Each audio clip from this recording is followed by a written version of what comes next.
តាមរយៈសំណើដែលលោក Volodymyr Zelensky យល់ព្រមបត់ជបាញ់30ថ្ងៃនេះហើយដែលលោកត្រាំ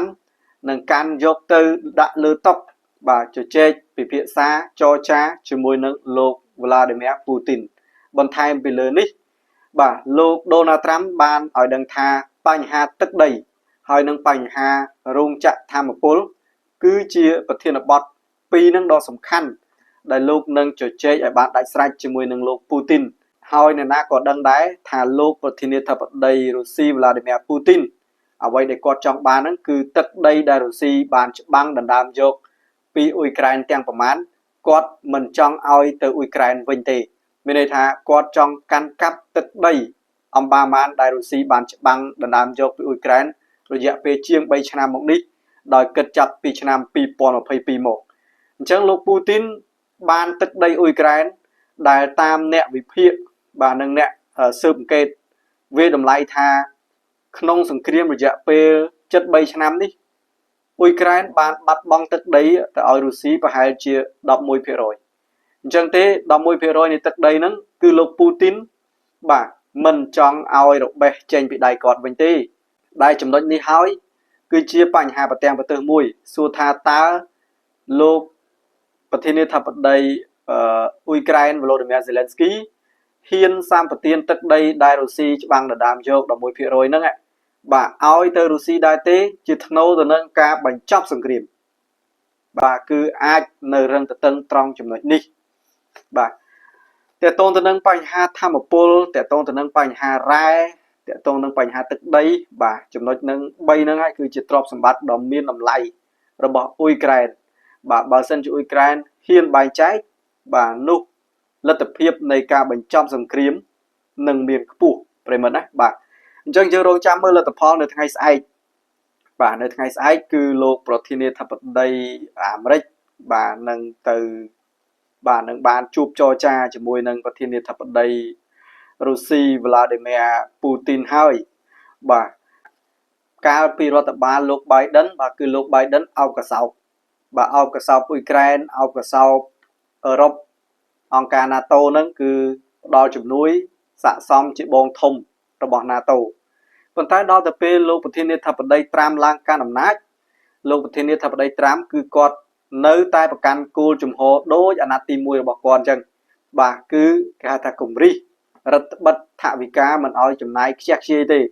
បាទតាក់ទងទៅនឹងការចំណាយលើយោធាផ្ដល់ឲ្យអង្គការ NATO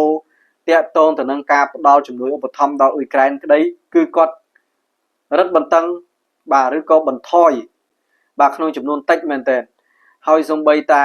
រឿងថ្មីកន្លងទៅនេះប្រព័ន្ធផ្សព្វផ្សាយសហរដ្ឋអាមេរិកគឺ Voice of America បាទមានន័យថាសម្លេងសហរដ្ឋអាមេរិក Visu Asia សេរី Visu អឺរ៉ុបសេរីបាទស្ថាប័នផ្សព្វផ្សាយទាំងអស់ហ្នឹងដែលគេចាត់ទុកថាជាស្ថាប័នផ្សព្វផ្សាយដែលជាអំណាចគាំពៀអំណាចទុនបាទរបស់សហរដ្ឋអាមេរិកក៏ត្រូវបានលោក Donald Trump ឈប់ផ្ដល់ជំនួយឲ្យអញ្ចឹងគឺស្ថាប័នទាំងនោះប្រឈមទៅនឹងការបិទដែរបាទមែនទែនទៅសម្រាប់ប្រធានាធិបតីអាមេរិកមុនណាបាទគេចាត់ទុកថាប្រព័ន្ធផ្សព្វផ្សាយដូចជាអាស៊ីសេរីដូចជា VOA បាទដូចជាអឺរ៉ុបសេរីហ្នឹងគឺនឹងជួយសហរដ្ឋអាមេរិកឲ្យមានកិច្ចការភាពខ្លាំងក្លាបាទប្រឈមទៅនឹងបណ្ដាប្រទេសដែលជា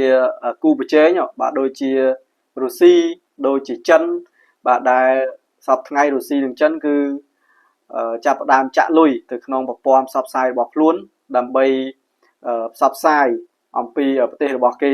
ទល់នឹងអាមេរិកប៉ុន្តែជាក់ស្ដែងពេលបច្ចុប្បន្ននេះអាមេរិកបែរទៅជាកាត់បន្ថយជំនួយកាត់បន្ថយមិនសូវចាប់អារម្មណ៍ទៅលើបណ្ដាញផ្សព្វផ្សាយដែលជាអំណាចទុននឹងវិញដូច្នេះហើយបាទយើងឃើញការដឹកនាំរបស់លោកប្រធានាធិបតីត្រាំនឹងគឺកលាប់ចាក់ 100% អញ្ចឹងហើយបានធ្វើឲ្យសម្ព័ន្ធមិត្ត NATO នៅអឺរ៉ុបនឹងមានការស្ពើស្ពើក៏ដូចជាព្រួយបារម្ភមែនទែនហើយឥឡូវនេះបារាំងនិងអង់គ្លេសបានដើរតួនាទីយ៉ាងសំខាន់ជំនួសឲ្យសហរដ្ឋអាមេរិកដោយគ្រោងនឹងក្លាយទៅជាអ្នកដែលផ្គត់ផ្គង់ន័យថាឆាត់នុយក្លេអ៊ែរនេះមានន័យថាបាទគឺជាអ្នកធានាដល់បណ្ដាប្រទេសផ្សេងទៀតនៅក្នុងតំបន់អឺរ៉ុបដើម្បីខ្លួនមានគ្រាប់នុយក្លេអ៊ែរ ហើយអាចផ្គត់ផ្គង់ទៅឲ្យបណ្ដាប្រទេសដែលខ្វះខាតពីដើមមិញសហរដ្ឋអាមេរិកបាទក៏ធានាដល់បញ្ហានេះចំពោះបណ្ដាប្រទេសនៅអាស៊ីដែរដូចជាជប៉ុនដូចជាកូរ៉េណាគឺមានន័យថាមិនឲ្យប្រទេសទាំងអស់ហ្នឹងផលិតអាវុធនុយក្លេអ៊ែរទេប៉ុន្តែខ្លួនជាអ្នកផ្គត់ផ្គង់ឲ្យបាទនេះគឺគេហៅថាឆាត់នុយក្លេអ៊ែរអញ្ចឹងគឺមិនឲ្យនុយក្លេអ៊ែររីកសាយភាយទេបាទមិនឲ្យបច្ចេកវិទ្យានុយក្លេអ៊ែរហ្នឹងទៅប្រទេសទាំងអស់នោះផលិតទេប៉ុន្តែខ្លួនគឺជាអ្នកផ្គត់ផ្គង់បាទបញ្ហាអាវុធនុយក្លេអ៊ែរហ្នឹងឲ្យវិញបាទអញ្ចឹងអឺរ៉ុបពេលបច្ចុប្បន្ននេះក្រោយពីពេលដែលលោកប្រធានាធិបតីត្រាំគាត់ប្រែកន្លះអញ្ចឹងទៅ